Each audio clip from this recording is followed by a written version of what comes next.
नमस्कार दोस्तों, मैं अंकुर उपाध्याय स्वागत करता हूं आप सभी का एक बार फिर से अपनी नई वीडियो में। दोस्तों यहाँ पे आप सभी के साथ बात करने वाला हूं भारतीय बाजार के बारे में, जिसमें आज बड़ी करेक्शन आते हुए दिख रही है एक बार फिर। एक्चुअली में ये वीकेंड लग रहा है जैसे डर का माहौल है और इसलिए मार्केट गिर रहा है काफ़ी तेज़ी से।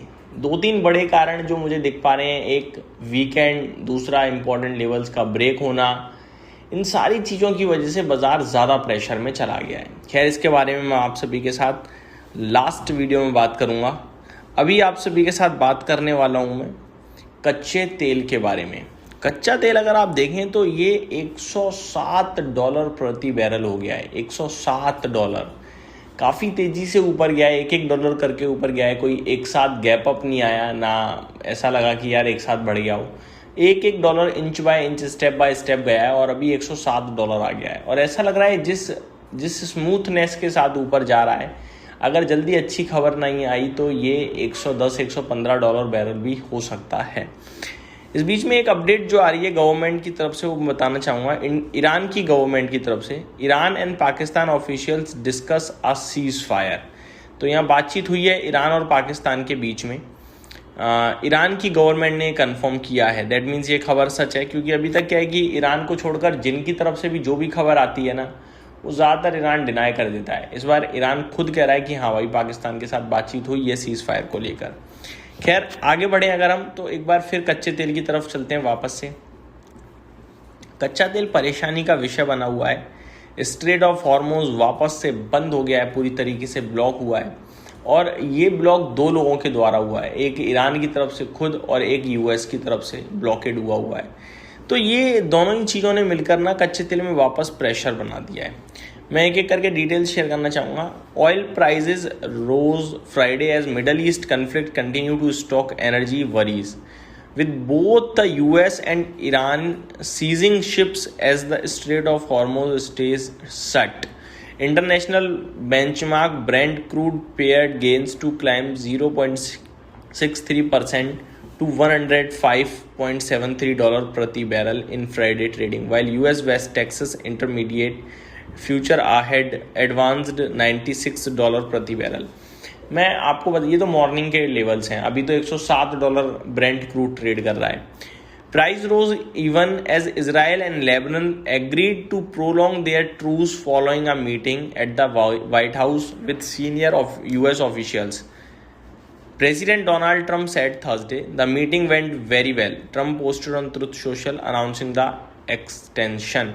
तो लेबनान और इजराइल के बीच में तो सीज फायर आगे बढ़ा दिया गया है। ये तो बढ़िया खबर थी, लेकिन इससे बाजार का ना लेना देना नहीं है। बाजार को परेशानी स्ट्रेट ऑफ हॉर्मोज से है, जो कि पूरी तरीके से इन दोनों ने मिलकर इस समय ब्लॉक कर दिया है, ईरान ने और यूएस ने मिलकर।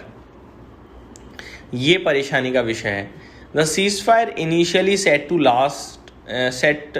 last 10 days will now give more time for diplomatic negotiations, with Washington also pledging support to bolster Lebanon's defense against Hezbollah.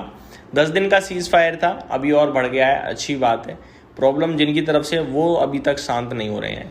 कुछ डेटा जो बताया जा रहा है वो ये बताया जा रहा है कि as of today we have lost 13 million barrels per day of oil and there are major disruption in vital commodities, he told Steve Sedgwick virtually at CNBC Converge Live in Singapore.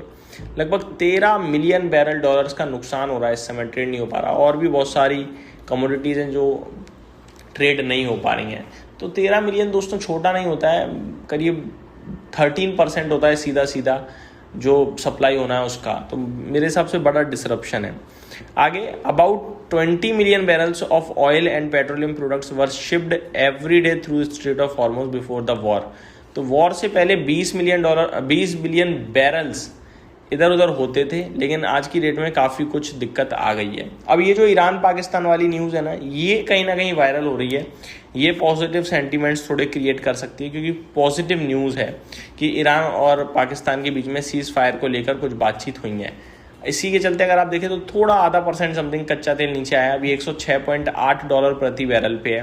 हालांकि अभी भी हाइस पे ही है, 107.2 पे और 106.8 में कोई फ़र्क नहीं होता है। लेकिन फ़र्क इस बात का है कि थोड़ा अच्छी खबर आई सपोर्ट मिले शायद बाज़ार को, इससे ज़्यादा तो कुछ भी नहीं है। मार्केट शायद रिबाउंड कर जाए। अब रिबाउंड में जो सबसे इंपॉर्टेंट हो जाएगा ना, वो हो जाएगा 24,000। 24,000 के जितनी देर हम नीचे ट्रेड करेंगे ना, उतना हमारे लिए परेशानी है। कच्चा तेल दोस्तों मैंने बार बार कहा था कि 95 से 100 में है, तब तक तो ठीक है, झेल जाएंगे, लेकिन 100 के ऊपर दिक्कत बहुत बढ़ जाती है। अब ये साइकोलॉजिकली $107 है, तो ये बहुत दिक्कत में है। अब एक बार दोबारा अगर $100 के नीचे निकल गया गलती से भी, तो वापस से बाजार आपको 24,500 ही दिखेगा। मैं आपको बता रहा हूँ, नीचे नहीं आएगा, फिर ऊपर ही जाएगा। और अगर आ गया $95 में, तो इस बार 25,000 पार है, क्योंकि फिर मार्केट ये मान लेगा ना कि अब तो चीज़ें सॉल्व भी हो रही हैं। अभी तक तो थोड़ा इफ और बट में था, लेकिन फिर सॉल्व ही हो रही है, ये मानेगा। तो मार्केट से ज़्यादा कच्चे तेल पे ध्यान दीजिए, खबरों पे ध्यान दीजिए। बीते 3 दिनों में जो तेज़ी आ रही थी, 2-3 दिनों में गिर नहीं रहा था। मैं लगातार कह रहा था यार खबरें सारी खराब हैं, बाजार नहीं गिर रहा है, तो सावधानी रहने के लिए बोला मैंने। अब देख सकते हो आप, बाजार गिर चुका है। अब ये अच्छी खबर आई है 2-3 दिनों बाद, एक पहली कि ईरान और पाकिस्तान की बात हुई है, ऑफिशियल लेवल पे बात हुई है ये सीज़ फायर को लेकर। अब इसमें क्या आउटकम आएगा वो देखने वाली बात है, लेकिन अगर कोई भी अच्छा आउटकम आया तो बाजार डेफिनेटली रिबाउंड करेगा और अच्छे से करेगा। ये मेरी तरफ से अपडेट थी। Thank you so much for watching this video. Have a great day guys.